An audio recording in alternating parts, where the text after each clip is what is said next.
Alrighty guys, '06, '07 Dodge Charger, y'all know, typical 3.5 guys. Y'all see this? This just spins around. It would not tighten up. So you know what they want?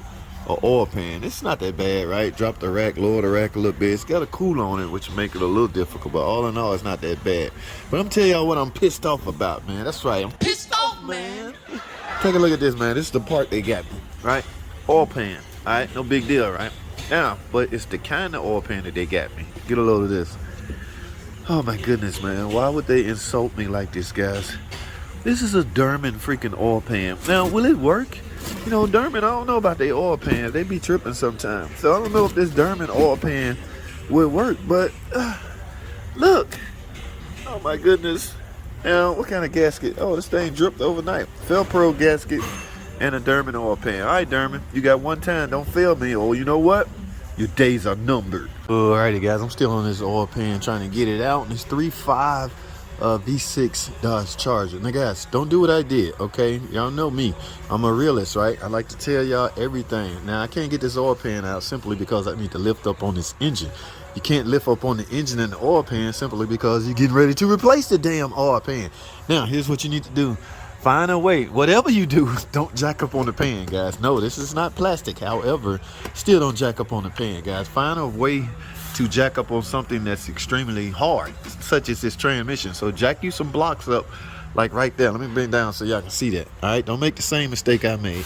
I pried up on a plastic pan, misjudged the strength of the pan and caused it to leak. We're not gonna do that. Again, it's not plastic, but don't jack up on that. So I'm gonna lift up on this. I already got the motor mounts, bolts loose. So when I jack this up, the engine and the transmission will go up a little. That just should clear me enough room to pull this oil pan out. All right, y'all stay tuned, man. I'm pissed off, man. Listen, guys, here's why. Y'all see this oil pan? It's new. Remember I told y'all in that last short video I had to replace the oil pan because of the drain plug was leaking? Well, look at here, guys. The ears will not bolt up, okay? I'm thinking it's because it's a different transmission. This is a NAG 1 transmission. The one I need likely is for a 42RE. This pan is likely for a 42RE. Look, with that down, the bolt won't even go in. Now, when I did that video, I told y'all, Dermot, you got one chance to fail me, all right? You got one time to fail me or your days was numbered. Well, guess what? Your freaking days are numbered. I'm never, ever in my life using a freaking Derman part. Here's why. Because it's wrong. Now, is that really Derman fault? I don't know. I might be being a little too harsh on Derman, but they looked it up, guys. I don't understand what happened. They looked it up, got the VIN and everything. Derman still sent it wrong, man. Now I got to take all this back off for free just because it won't bolt up right. I gave Derman a chance, and this is what happened to me, so no more chances. Well, guys, they got it in, guys. Let me show y'all something. Well, let me tell y'all about something. This happened to be one of the luckiest customers in the world, guys. Apparently, there's still some 2007, 2008 model vehicles out there. During that time era, guys, FCA, it wasn't FCA at the time, but they issued, as far as warranty powertrain, get this, lifetime warranty.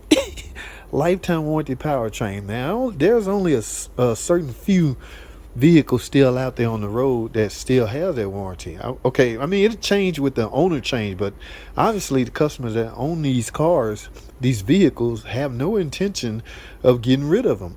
Okay, so the dealership still have to honor these warranty, and this is one of the engines. It had bottom end noise, so of course the mechanic wrote up a complete engine. And guess what? It's approved. Lifetime. We talking about lifetime. Now I can imagine at some point they will exceed the value of the car.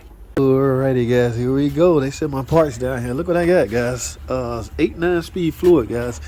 It's a 9-speed transmission, 8-speed transmission on that Ram that I drove in the other day. It's got 112,000 miles. I recommended a trans service simply because it needs it, guys. I think the corporation ZF say every 60,000 miles. That's probably when you should do it, but I don't know. Some customers don't think they should do it at all because the word around town is this transmission is feel for life. Okay. Guys, you're doing yourself a major disservice by waiting or by not ever servicing your transmission. If you want to help prolong the life of your transmission, you best be serving it. Now notice this pan, this filter is built into this pan, guys. It's integrated into the pan, so you don't need a separate filter. All right, that's why I call this a trans service. Trans service is when you replace the filter as well as the fluid. So this is high dollar stuff, but it's needed, man. Y'all better stay up on it. Here it is. Y'all hear it? Oh, that's what they talking about. Did y'all hear that? Now, it could be the recirc actuator. They're thinking, oh, they got a ticking noise in their engine, but the car is not even running. So I'm sure y'all heard that in the beginning. So, ladies and gentlemen, this is basically HVAC problems, okay? Do not get tricked, or try not to get tricked by such things, okay? Yes, the complaint was a ticking noise in the engine.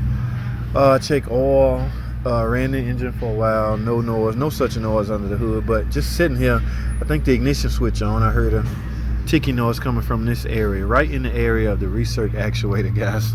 Whatever you do, maintain your composure and try not to get tricked by stuff like this. All right. Hashtag short. Man, you talking about everybody got buckets, right? Hey, let me check your scrap bucket, your trash bucket. This guy got a drawer. Look at that shit. He dedicated a whole drawer to nuts and bolts. Normally people use their damn coffee can. He dedicated a whole drawer, ladies and gentlemen. Put the bolts back on the car. I know they're supposed to go to some suspension. Radiator on like 4 different cars just hanging. Oh my goodness. Yes, a couple of coffee cans of nuts and bolts is okay. But a whole drawer? I don't know, man. We need to check the previous. I got buckets.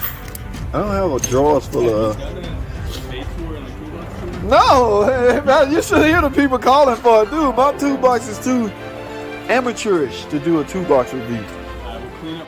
Alrighty, guys, real quick. I'm out here checking my friend's Dodge Avenger 2013 model, guys. Guess what's wrong with it?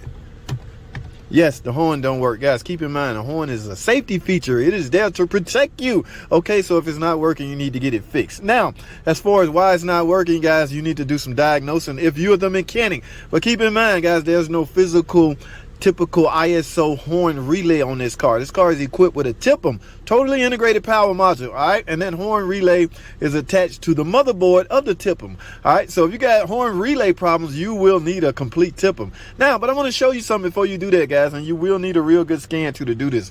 In other words, you're going to have to scan this thing, namely the airbag module, okay? Take a look at this code right here. Y'all see that? B1B06, driver airbags equipped 2 circuit opening. Guys, if the ribbon inside this clock spring is open, that circuit will allow your horn not to work, because when you press this horn, the circuitry goes through there, and if it's not attached, you need a clock spring.